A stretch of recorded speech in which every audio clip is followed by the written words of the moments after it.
shrines to important spirits that still were revered by the tribes of this historic period. This is Alligator Mound.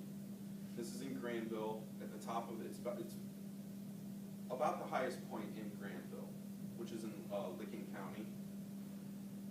As you can see, it's in a cul-de-sac, and these are like multi-million-dollar homes that surround it. If you can see, here's the head, this is the tail, and then it has 4 legs, and there was another part of the mound that came off here that had an altar. Alligator was given by the pioneers that came and they asked the natives, what is that thing on the hill?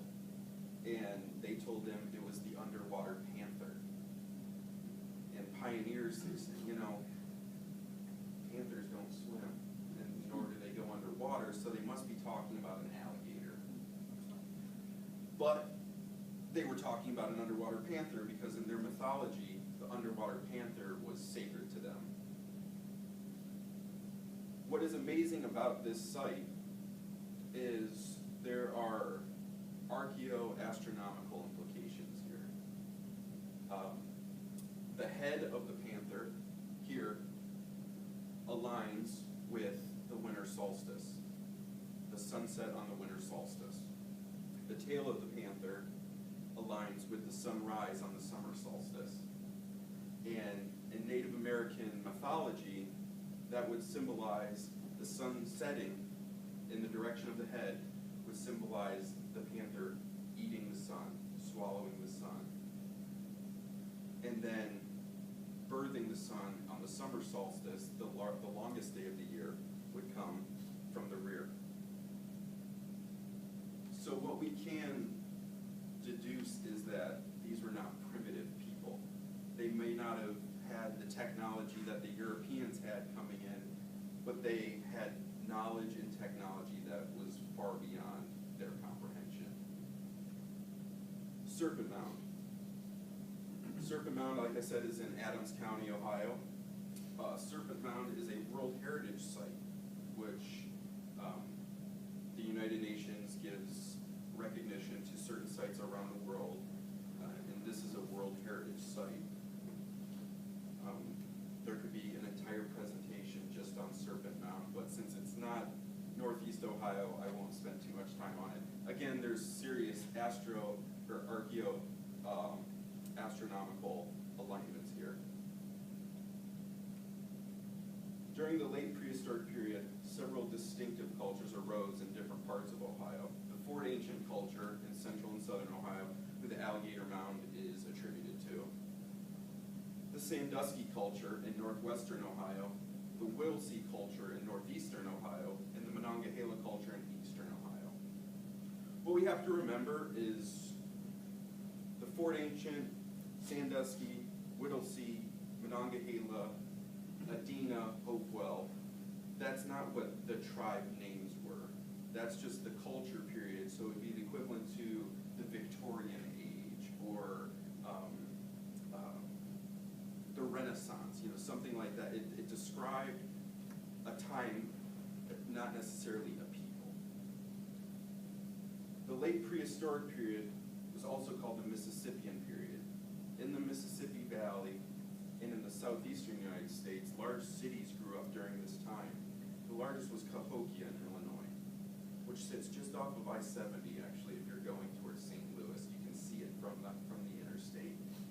And it's well within eyeshot of the Mississippi River also. What's amazing about Cahokia is that during the time that Cahokia was in its heyday, which was about 11 to 1200 AD, it was the size of that period of time, Paris or London. And it was right here in the middle of the United States. Perhaps similar large cities would have become established in Ohio, but the Beaver Wars and then the movement of Europeans into the region forever changed the lives of Ohio's Native Americans. This is an example of what a village would have looked like during that period.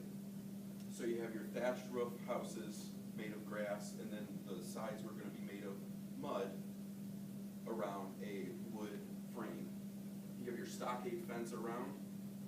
And as I said, these would have been burials, and then you have pits near all these houses that they would have had for storage. This is a close-up view of what a house would have looked like. Again, this was taken at the Sunwatch Village in south of Dayton. It's a recreation of an archaeological site that is there. So they basically built these houses where they found the remnants of a house. It's an amazing site. I suggest you go there. This is what the inside would have looked like. So you have your fire pit here, your poles that were part of your structure, and then the mud around, and then these would have been beds and or gathering places. The Whittlesey culture.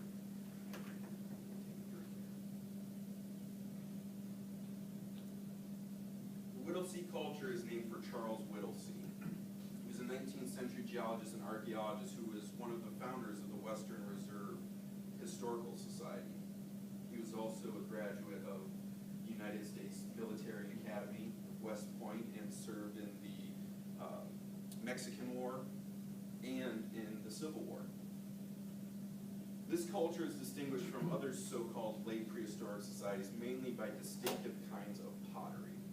And that's usually how they distinguish these different societies, was their pottery styles or the way that they knapped flint and so forth. Many Whittlesey communities were located on plateaus overlooking streams, valleys, or the shores of Lake Erie. The villages were often surrounded within a palisade or a ditch, suggesting a need for defense.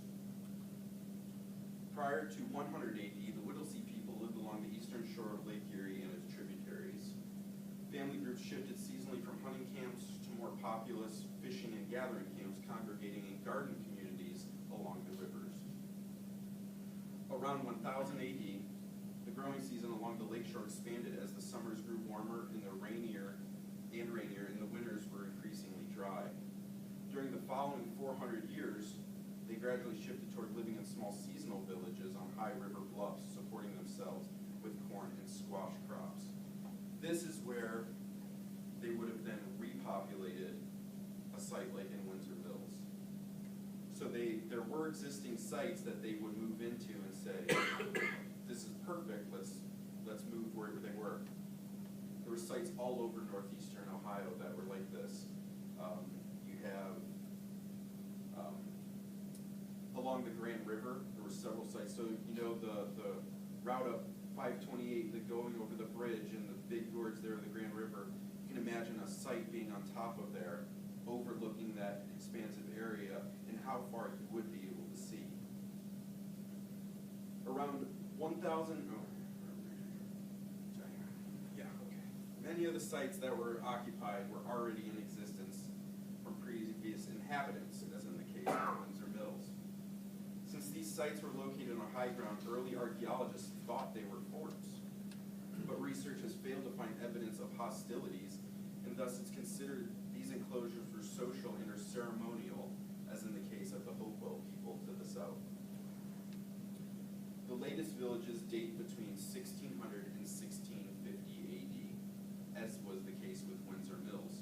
So when they first discovered that site, they said, okay, well, it's this late, so we have to attribute it to the Erie or the Iroquois, which they didn't realize how old it was.